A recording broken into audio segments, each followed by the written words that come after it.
बिस्मिल्लाहिर्रहमानिर्रहीम। मैं मोहम्मद फवाद, आप सब देख रहे हैं माइंड एक्सपेंशन। आज जो हम टॉपिक डिस्कस कर रहे हैं वो पिछले लेक्चर के साथ मुंसलिक है, क्योंकि पिछले लेक्चर में हमने डिस्कस किया था डायबिटीज़ टाइप 1, लेकिन इस लेक्चर के अंदर हम कवर करेंगे डायबिटीज़ टाइप 2 को।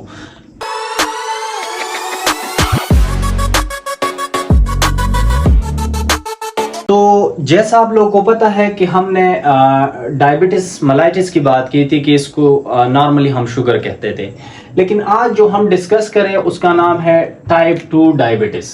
नाम क्या है? Type 2 diabetes. टाइप 2 डायबिटीज की अगर हम डिफिनीशन की बात करें तो a chronic metabolic disorder characterized by insulin resistance and relative insulin deficiency. आप लोगों को नजर आ रहा है कि ये एक क्रॉनिक मेटाबॉलिक डिसऑर्डर है। क्रॉनिक पे मैंने लास्ट में बात की थी। तो ये क्रॉनिक मेटाबॉलिक डिसऑर्डर है कैरेक्टराइज्ड बाय इंसुलिन रेजिस्टेंस। इसमें क्या होता है? इंसुलिन रेजिस्टेंस होता है एंड रिलेटिव इंसुलिन डेफिशिएंसी, और साथ साथ में क्या होता है? इंसुलिन की डेफिशिएंसी भी आती है। तो आप लोगों को इस डिफिनीशन से इतना समझ नहीं आया होगा, तो मैंने आप लोगों के लिए इधर एक डायग्राम ड्रा की है, ठीक है। तो अब आप लोगों को मैं इस डायग्राम से समझाता हूं कि बेसिकली ये जो डिसऑर्डर है इसकी नोयत क्या है, ये टाइप 2 डायबिटीज किस तरह से जो है किसी को इफेक्ट कर सकता है। तो सबसे पहले क्या होता है? फॉर एग्जांपल ये हमने बात की थी कि हमारे साथ क्या है? पेनक्रियाज है। क्या है? पेनक्रियाज।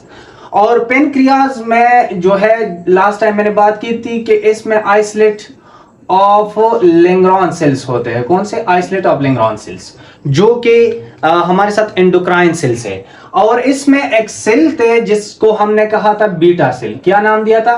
Beta cell. तो क्या होता है, लास्ट टाइप 1 में तो हमने सारी ये बातें कवर की थी, लेकिन इस के अंदर ये जो आइसोलेट ऑफ लैंग्रॉन सेल है जिसको हमने बीटा सेल का नाम दिया है, ये बीटा सेल क्या करता है? ये बीटा सेल का काम है इंसुलिन को प्रोड्यूस करना। तो जैसा हम फूड इंटेक करते हैं, जैसा हम फूड लेते हैं, तो क्या होता है? इसकी डाइजेशन होती है और डाइजेशन के बाद एब्जॉर्प्शन होती है और ये हमारे जो ब्लड स्ट्रीम है उसमें चला जाता है। तो हमारे ब्लड स्ट्रीम में अब कार्बोहाइड्रेट चले गई, तो कार्बोहाइड्रेट ने ब्रेक डाउन होना है ग्लूकोज के फॉर्म में। तो अब हमारी ये क्या है? फॉर एग्जांपल हमारी वेसल है। क्या है? वेसल है, ब्लड वेसल है। अच्छा, ये जो वेसल है इसके अंदर हमारे साथ क्या है? इसके अंदर हमारे साथ ब्लड है और ब्लड के साथ क्या है? ग्लूकोज है। तो अब इस ग्लूकोज को क्या करना है? इस ग्लूकोज को ब्लड से इधर सेल तक लेके आना है। क्या करना है? ग्लूकोज को ब्लड से सेल तक लेके आना है। लेकिन क्या होता है, इस जो हमारे ब्लड स्ट्रीम है इसके अंदर जो ग्लूकोज है इसको जो सेल तक लेके आता है या ब्लड से जो है ब्लड में इसको नॉर्मलाइज करता है, उसका नाम था, एक हार्मोन की हमने बात की थी जिसका नाम था इंसुलिन, जो बीटा सेल प्रोड्यूस करता है। इसका क्या नाम था? इंसुलिन। जो हम ये जो बीटा सेल था, जो बीटा सेल था, बीटा सेल ने इंसुलिन प्रोड्यूस किया। तो इसने क्या कर दिया? इसने इंसुलिन को प्रोड्यूस किया। जब बीटा सेल ने इंसुलिन को प्रोड्यूस किया, अब मैं इस नॉर्मल बंदे की बात कर रहा हूं, किसी नॉर्मल हेल्थी पर्सन की बात कर रहा हूं, अभी मैं टाइप 2 डायबिटीज वाले की बात नहीं कर रहा हूं। तो ये जो बीटा सेल थे इसने इंसुलिन को प्रोड्यूस किया। इंसुलिन इधर ब्लड स्ट्रीम में आ गई। अब इस ब्लड स्ट्रीम से इंसुलिन ने आकर इधर अटैच हो गई, जो हमारे साथ इसका क्या है? ये इंसुलिन रिसेप्टर्स है। ये इंसुलिन रिसेप्टर के साथ इंसुलिन क्या हो गई? बिंड हो गई। जब इंसुलिन रिसेप्टर के साथ इंसुलिन बिंड हो गई तो ये ग्लूकोज की जो चैनल थी इधर ये ओपन हो गई। जब ग्लूकोज की जो चैनल थी वो ओपन हो गई तो ग्लूकोज इधर अंदर सेल के अंदर आ गया, और जब ग्लूकोज सेल के अंदर आ गया तो इसका क्या हो गई? इसकी ब्रेकडाउन शुरू हो गई और हमें एनर्जी मिलना स्टार्ट हो गई। तो ये एक हेल्थी पर्सन के मैकेनिज्म है। लेकिन बेसिकली टाइप 2 डायबिटीज में होता क्या है? टाइप 2 डायबिटीज में ये होता है कि ये जो बीटा सेल है ये इंसुलिन तो प्रोड्यूस करता है। जो पेनक्रियाज है इसके अंदर बीटा सेल है, ये इंसुलिन तो प्रोड्यूस करता है। इंसुलिन इधर भी आ जाता है, ब्लड स्ट्रीम के अंदर भी आ जाता है। लेकिन जब इंसुलिन इधर सेल की जो इंसुलिन रिसेप्टर्स है ना, इधर ये जब इंसुलिन इधर आता है तो ये जो इंसुलिन रिसेप्टर लगी हुई है सेल पे, ये इसको रिस्पॉन्ड नहीं करता, ये इंसुलिन को क्या करता है, रिस्पॉन्ड नहीं करता। और जब ये इंसुलिन को रिस्पॉन्ड नहीं करता तो ये जो चैनल्स हैं, ये जो मैंने बात की ग्लूकोज चैनल, ये रिमाइन क्लोज्ड, ये क्लोज्ड ही रह जाते हैं। तो जब ये फॉर एग्जांपल इधर से समझा, ये फॉर एग्जांपल क्या है, ये ब्लड स्ट्रीम थी, ठीक है, इसके अंदर इंसुलिन थी और इधर एक सेल है, ठीक है। तो इसकी ये जो इंसुलिन थी, ये इंसुलिन, इधर इंसुलिन रिसेप्टर था, ठीक है, ये इंसुलिन रिसेप्टर था और ये क्या है, ये बेसिकली चैनल था ग्लूकोज का। तो ये तो इंसुलिन आ गई इस तक, लेकिन इस सेल की जो रिसेप्टर है इसने इंसुलिन को रिस्पॉन्ड नहीं किया। जब इसको रिस्पॉन्ड नहीं करेगा तो ये जो चैनल है, ये जो ग्लूकोज चैनल है, ग्लूकोज चैनल, ये बंद रहेंगे और जब बंद रहेंगे तो ये ग्लूकोज अंदर नहीं जाएगा और जब ग्लूकोज सेल के अंदर नहीं जाएगा तो glucose remain in the blood stream, तो ग्लूकोज ब्लड स्ट्रीम के अंदर ही रहेगा। जब ग्लूकोज ब्लड स्ट्रीम के अंदर रहेगा तो ये किडनी में जाएगा, जब किडनी में जाएगा तो ये क्या होगा, अब ब्लड के अंदर बहुत ज्यादा ग्लूकोज है तो ये किडनी में जाकर यूरिन के साथ निकल जाता है। जब यूरिन के साथ ग्लूकोज ज्यादा मिकदार में निकल गई तो हमने उसको एक नाम दिया था ग्लाइकोसोरिया। हमने क्या कहा था, ग्लाइकोसोरिया, हमने एक टर्म यूज की थी।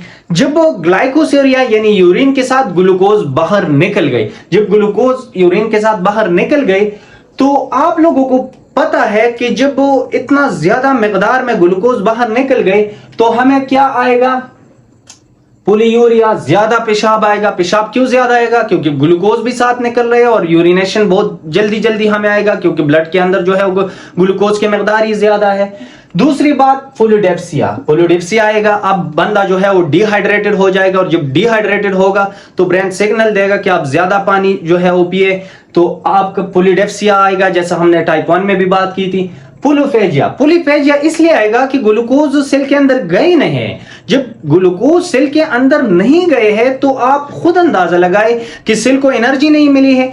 जब सेल को एनर्जी नहीं मिली है इसका मतलब है कि आपको एनर्जी नहीं मिली। जब आपको एनर्जी नहीं मिली है तो इट मींस कि आप जो है पोलीफेजिया यानी आप जल्दी आपको भूख लग जाता है, जो है एक्सट्रीम आपको भूख लग जाता है। जब इतना ज्यादा हंगर आपको लग जाते हैं तो आप दोबारा से जो है ना जल्दी जल्दी खाना स्टार्ट कर देते हो। अब होता क्या है, ये तो बात हो गई इसकी कि ये इसकी पैथोफिजियोलॉजी या इसकी मैकेनिज्म क्या है। अब क्या होता है, एक और नुकसान ये है कि अब इस ग्लूकोज ने जाना था लिवर के अंदर भी, और लिवर के अंदर जाकर ग्लूकोज ने क्या करना था, ग्लाइकोजेनेसिस करना था, ग्लूकोज को स्टोर करना था, क्योंकि इजाफी ग्लूकोज हमारे साथ बॉडी को अब जरूरत नहीं है अब जो है एनर्जी की, तो इजाफी ग्लूकोज इधर जो है लिवर के अंदर स्टोर होना था in the form of glycogen. और जब फिर जरूरत पड़ती थी तो एसिटाइल कोलाइन से फिर हम ये फैटी एसिड में कन्वर्ट करते थे, फैटी एसिड भी बनते थे साथ। तो अब क्या होगा कि ये जो लिवर है, जो लिवर की सेल है, इसमें भी तो मौजूद है ना इंसुलिन रिसेप्टर, और ये इंसुलिन रिसेप्टर जो इधर मौजूद है ये भी इंसुलिन को रिस्पॉन्ड नहीं करेगा, तो ये ग्लूकोज इधर भी एंटर नहीं होगा। जब ये ग्लूकोज लिवर के अंदर एंटर नहीं होगा तो जो हमारे साथ ऑलरेडी स्टोरेज यानी स्टोर ग्लूकोज है यानी ग्लाइकोजन के फॉर्म में, ये लिवर क्या करेगा, इसको ब्रेक डाउन करेगा, और ब्रेक डाउन करने की वजह से लिवर क्या करेगा, और ग्लूकोज ब्लड में आएगा। तो आप खुद अंदाजा लगाए कि ब्लड में ऑलरेडी ग्लूकोज है, लेकिन जब लिवर ने अंदाजा लगाया कि अब ग्लाइकोसोरिया के थ्रू जो है वो सारा ग्लूकोज बाहर निकल गई, अब ब्लड के अंदर ग्लूकोज ही नहीं है, तो ये लिवर सोचेगा कि अब मैंने ग्लाइकोजन को ब्रेक करके इससे क्या बनाना है, इससे ग्लूकोज बनाना है, और जब ग्लूकोज बनाएगा दोबारा से उसमें आएगा लिवर में और फिर बाहर चला जाएगा। तो ये जो साइकिल है वो पूरा डिस्टर्ब है, तो इसकी वजह से फिर सारा आपका साइकिल डिस्टर्ब ही रहेगा। जब डिस्टर्ब है इस तरह से एडिपोज टिश्यूज है, इसको भी रिस्पॉन्ड नहीं कर रहा है, मसल की टिश्यू है, इसको भी रिस्पॉन्ड नहीं कर रहा, तो मसला क्या होता है, मसला ये होता है कि आप जो मैंने इधर एक टर्म लिखा है इंसुलिन रेजिस्टेंस होती है, जो मैंने सेल की बात की। अब रिलेटिव इंसुलिन डेफिशिएंसी फिर तब होता है कि ये जो बीटा सेल्स है इसकी एट्रोफी हो जाती है। एट्रोफी से मुराद है कि बीटा सेल सूज जाते हैं। जब बीटा सेल सूज जाते हैं तो इसकी वजह से जो थोड़ा बहुत इंसुलिन प्रोड्यूस हो रहे थे, वो भी अब नहीं प्रोड्यूस हो रहे। तो साथ साथ में ये डिसऑर्डर करेक्टराइज करता है इंसुलिन रेजिस्टेंस को और साथ इंसुलिन डेफिशिएंसी को। अच्छा, ये जो सिम्टम्स की तो मैंने बात की, ये तो क्लियर हो गया आप लोगों को। अब होता क्या है इसमें कि इसमें इसकी जो कॉजेज है ये इंपॉर्टेंट है कि इसमें कौन सी कॉजेज इसके अंदर है। इसके अंदर है ओबेसिटी।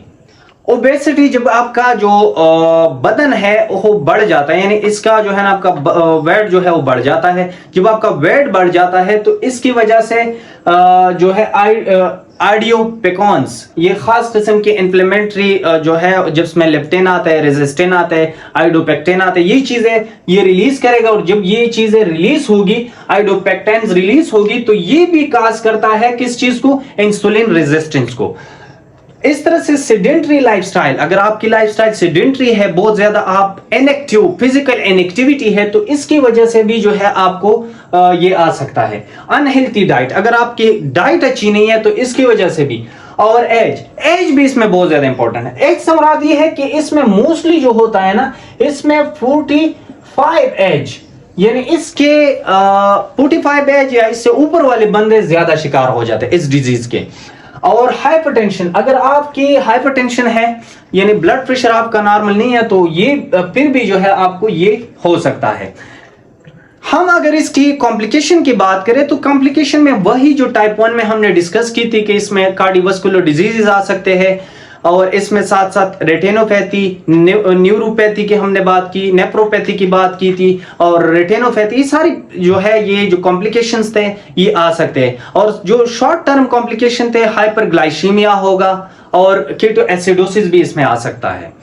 तो ये चीजें थी जो इसके अंदर मौजूद है। अब हम अगर इसकी मेडिकेशन की बात करें तो मेटफॉर्मिन ये फर्स्ट लाइन में दिया जाता है ताकि जो इंसुलिन नहीं प्रोड्यूस हो रहा उसका प्रोडक्शन थोड़ा सा स्टार्ट हो जाए। यानी इधर जो इंसुलिन सेंसिटिविटी है, इधर जो ये सेंसिटिव नहीं है, इंसुलिन जो रिसेप्टर है वो इंसुलिन को पिक नहीं करा, तो मेटफॉर्मिन जो है ये एक मेडिसिन है, इसके थ्रू फिर क्या होता है, इसकी सेंसिटिविटी, इंसुलिन सेंसिटिविटी बढ़ जाती है। साथ में सल्फोनाइल्यूरेज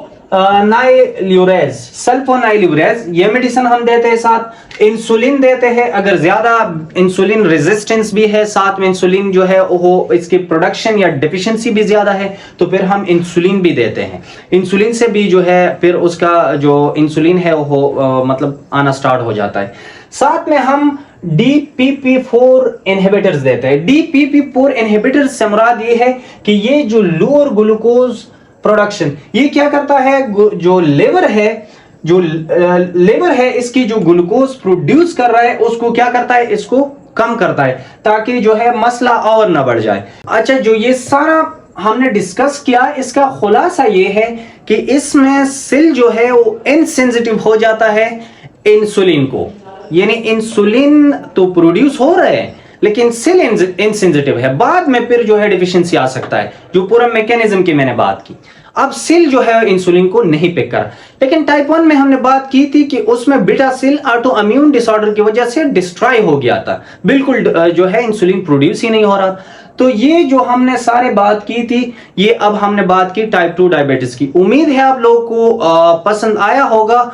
और जो इंपॉर्टेंट चीज है, अगर आप लोगों ने टाइप 1 डायबिटीज पे वीडियो नहीं देखी है तो जो है इस माइंड एक्सपेंशन पे वो वीडियो भी मौजूद है, आप उसको भी देख सकते हैं। तो it's all about the type 2 diabetes. Thank you so much.